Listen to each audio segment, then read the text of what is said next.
आजची गोष्ट ही कोल्हापुरातनं चालू होते। लग्नानंतर पहिल्यांदाच जोडीने कोल्हापूरला गेलो।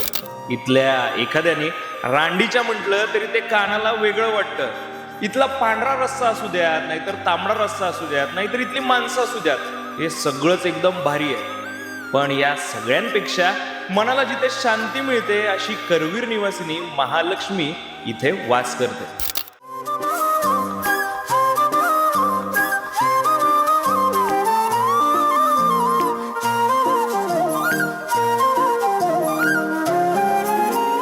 आपण आत्ता सध्याला आहेत करवीर निवासिनी महालक्ष्मी यांच्या कोल्हापूर शहरामध्ये। या मंदिराची अशी आख्यायिका आहे की इथले खांब पिलर हे कधीच कोणाला मोजता आले नाही, आणि ज्यांनी मोजण्याचा प्रयत्न केला त्यांच्या आयुष्यात काही ना काही वाईट घटना घडली।